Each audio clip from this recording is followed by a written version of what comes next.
Hi, I'm Rick at Rick Turns, and today's video is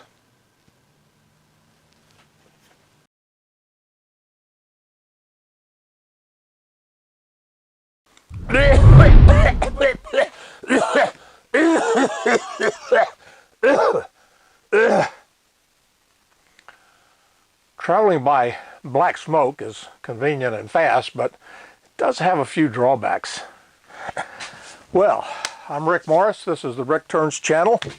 Now, I got a piece of white oak here, and it's pretty dry, judging from the other pieces from this tree, even though it's not that old. And I am going to do another off-center bowl. I did one a couple of videos back. You'll find a link to it right up here.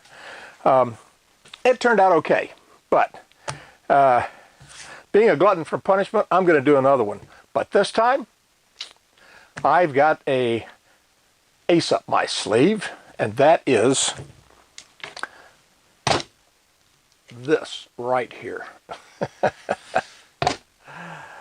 Shortly after, I mean like shortly, 2 or 3 days after I published my first off-turn bowl video, off-center bowl video as well, Ron Brown's Best came out with a new off-center jig.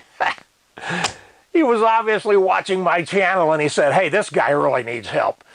So I bought it.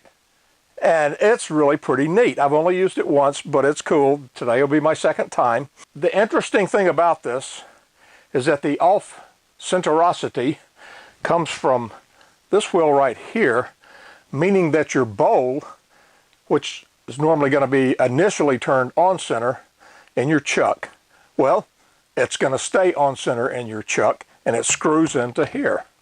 With this series of holes, it is very easy, or probably as easy as it can get anyway, to turn multi-off center. So this piece is going to be an off-center bowl, as I said, and it is going to be in the off-center part. For instance, if it's wider here than it is down on this end, it will be one end to the other. I'm going to put a Christmas tree forest. Maybe not a whole forest, maybe just a small grove, but of turned Christmas trees. And this is going to make this my Christmas bowl. Now, I'll be starting this. This will be the top of the bowl. Down here is going to be the opening of the bowl, the bottom of the bowl. And I'll be attaching it initially to do the outside with a screw center. Woodworm screw, they're commonly called. So I'm going to go ahead and mark out a 12-inch disc. I'm not going to get 12 inches out of this because of the slope of the outside of the bowl, but I might be able to get 11 inches at the top. And mark the center because I have to drill a hole there. And what's really great about all this is this piece of wood, this time of year, Christmas magic, all that. I don't really have to take this as a bandsaw. This is instant melting. All right, this is going to be the bottom of the bowl.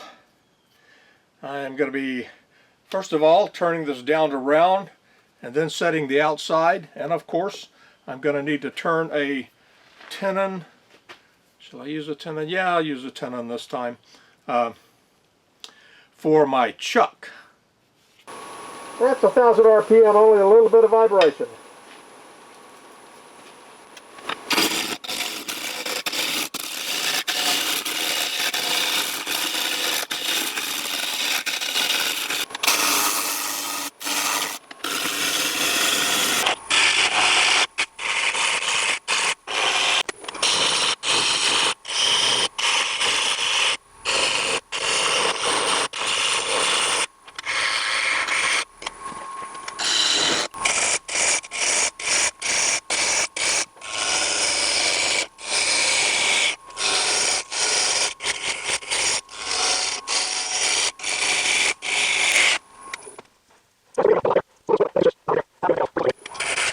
I have reversed it in the chuck.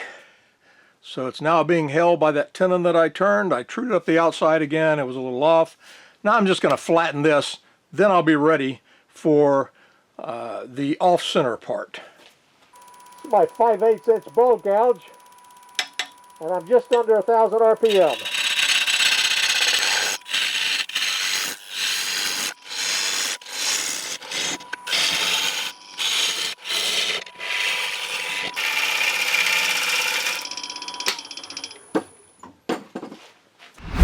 Okay, now we've got to the exciting part, and that is the off-center part, using this off-center jig from Ron Brown's Best Company. So, as I mentioned earlier, the bulb light will stay in the chuck exactly as it is now, and I consider that a big positive. So let me take this off.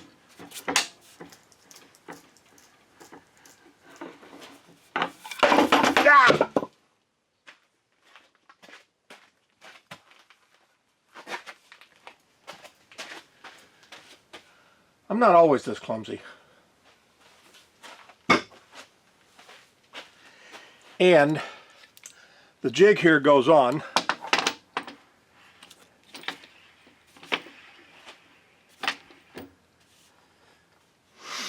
And you notice the washers here, they are supplied with the jig. First time I put it on, I forgot to use that washer, and man, it was hard to get loose. Okay, now I've got it adjusted fairly, I guess, severely or something in terms of the off-centerosity. I'm going to loosen this up and change it a little bit. And to do that, you have to loosen up all of these turn wheels on the back there, and then take this one out.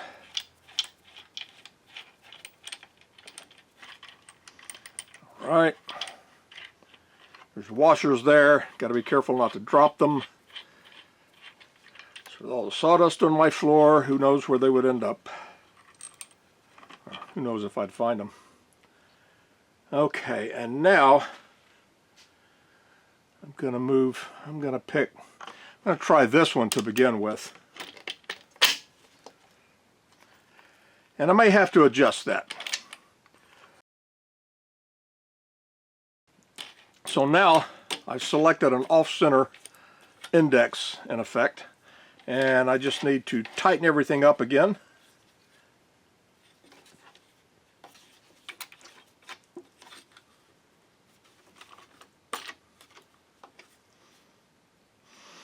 And now this goes back on here.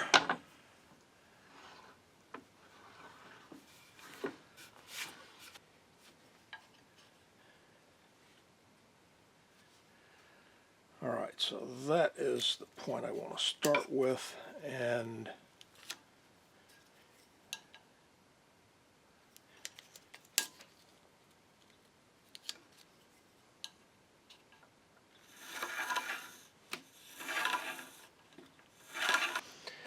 okay, so we got, I don't know, maybe 3/4 of an inch there, and a good at least 2 inches there. This is what I want. So I want to leave a lot of room right here. I'm going to put in a bunch of little bitty Christmas trees about that big.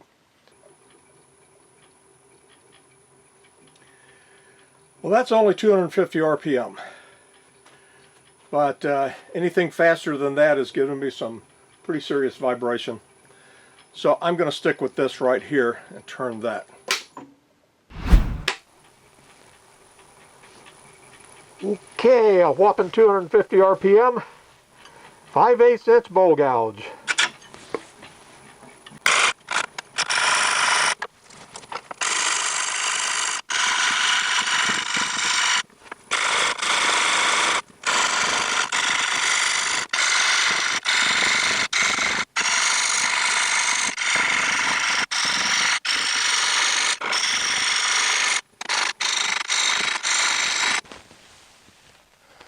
Well, at 250 RPM, this is going to take a while.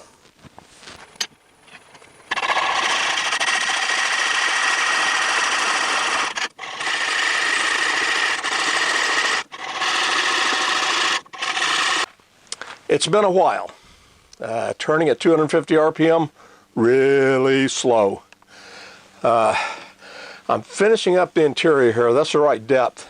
And I'm just using my dedicated shear scraper to clean up the interior here. I managed to get all the way up to 300 RPM.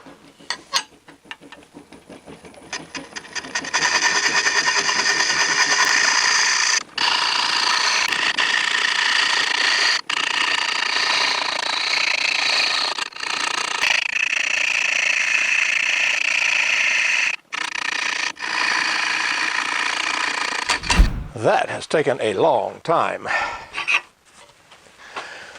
All right, the center here is good enough, at least good enough for sanding, which I'm not going to do turning off center. Too much of a nuisance.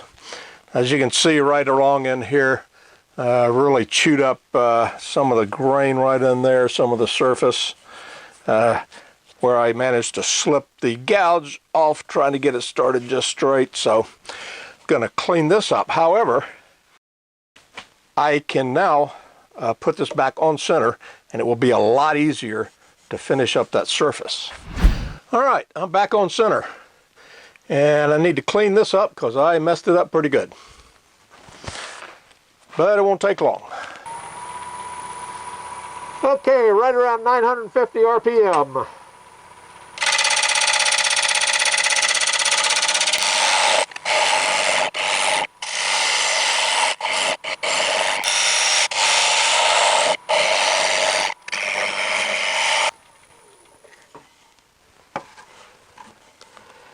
Okay, it's looking fairly good. I'm going to switch over to my dedicated shear scraper now to finish cleaning this up.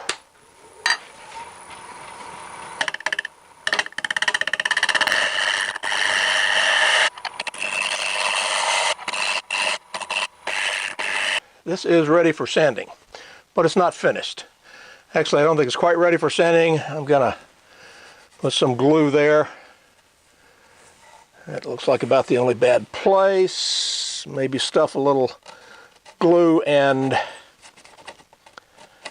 sawdust in there to fill that, and then I'll sand it. And now to turn some Christmas trees. I've got various different woods here, basically left over from earlier projects and stuff. I've got, this is a piece of cocoa. This is a piece of red heart. This is a piece of paydock. This is purple heart. Got a couple of small pieces of purple heart right here. This piece right here is cherry, I think. Got 4 small pieces of walnut. And I cannot remember what this wood is. It is some type of tropical hardwood, but I don't remember what it is. To turn these small pieces on my lathe. Now I could use a chuck with very small jaws. These are about 25 millimeter. And they'll do pretty well to hold a short piece of wood like that. Now the only trouble is it's limited access to get in here and cut. And a Christmas tree being conically shaped, I need to get the tool over here and cut in this away. Unless I make the top on this end, and I don't really want to do that. I want to make this the base. So what I'm going to use instead is this. This is a collet chuck. I bought this a few years ago, and this is the collet right here. It's a 3/8 inch collet, which means the opening right here is 3/8 of an inch. This is the nut, and this whole shaft goes through the headstock spindle. Then this tightens up against the headstock spindle, and as it tightens, it pulls this into the Morse taper, which causes the collet to clamp down on the stock. So for each piece, for each tree, first thing I'm going to do is turn a small 3/8 of an inch tenon, maybe ½ inch long or so. And that tenon will also then become the mounting tenon for going onto the bowl. I'll drill a 3/8 inch hole into the bowl, and the little 3/8 inch tenon here that I was holding it with goes into the hole and gets glued. As I said, I'm going to start out turning a small tenon, 3/8 of an inch tenon. This is my 3/8 of an inch tenon cutter right here. It's a 3/8 inch wrench, sharpened here and sharpened here. These work out very nicely. But to get it close to 3/8 of an inch, I'll be roughing it down with a skew chisel. I'm about 1300 RPM there.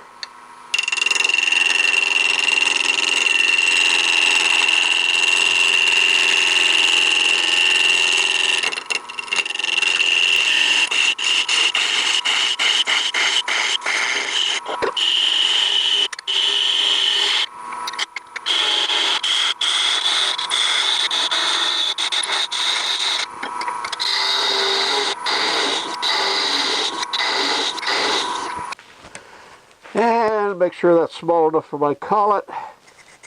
That's just right. Okay. So, gotta take all my other little pieces and do them just like this. I'll be back in a while. I've turned 3/8 inch tenons on a whole bunch of little pieces of wood here. This is Purple Heart. I don't know what that is. Anyhow, I've got a lot of little pieces of wood there, and I'm going to hold them in this collet chuck. So the collet chuck goes through the headstock adapter, or the headstock spindle. This, of course, is a Morse 2 template to fit it. And then this little piece screws into the other side over here in the back and pulls the collet tight. And when it does that, it also causes the collet jaws to tighten down on the spigot because it's got those little slots in it. So I got a piece of red heart here. Red, Christmas, ha, very appropriate, eh? Okay, and I am going to just push that in there.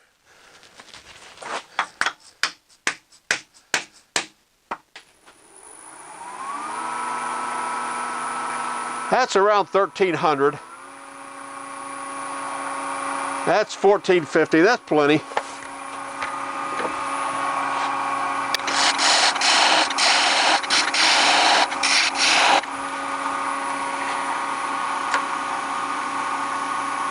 That's about 1 3/4 inches, and that's really taller than I want to make it.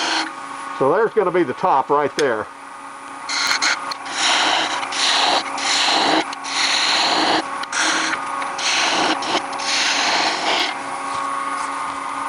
Okay.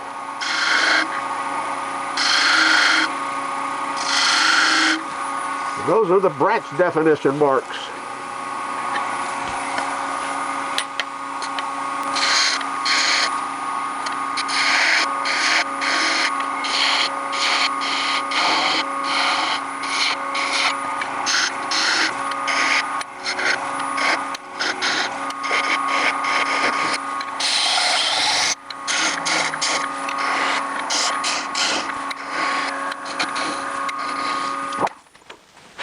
And there is a turned Christmas tree. Now I'm going to sand it and finish it, and then go on to the next one.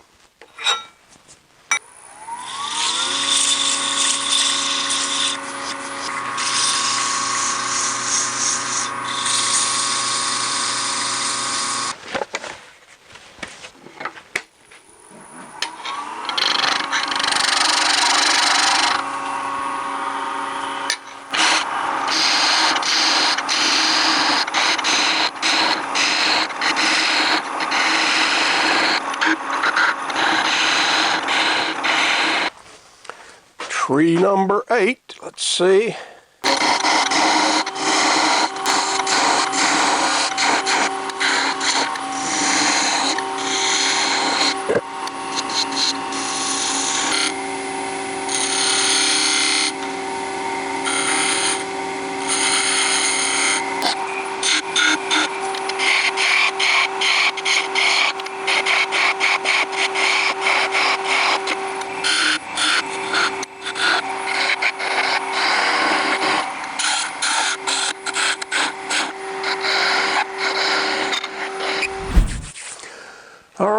I'm ready to mount the Christmas trees. This is about the largest one right here. Maybe 1.25 inches, maybe 1.5 inches. They all have the 3/8 inch tenons, as I pointed out before. This is my shortest one right here. Getting all dusty, but that's okay. Maybe 3/4 of an inch, and this one's kind of in between. So I'm going to drill 3/8 inch holes, a bunch of them along here. I got 14 trees. I think that's probably more than I want to put on, but we'll find out as I get them in there. Going to drill a 3/8 inch hole, not real deep.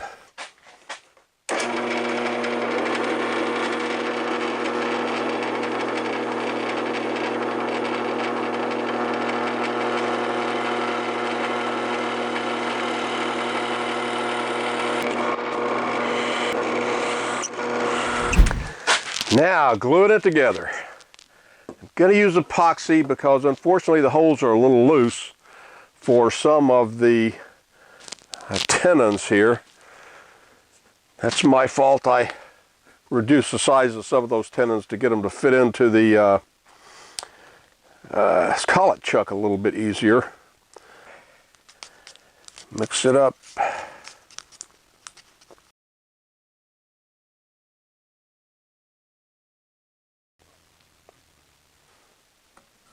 All right, I think I'm good there. Oh, placement, I don't know.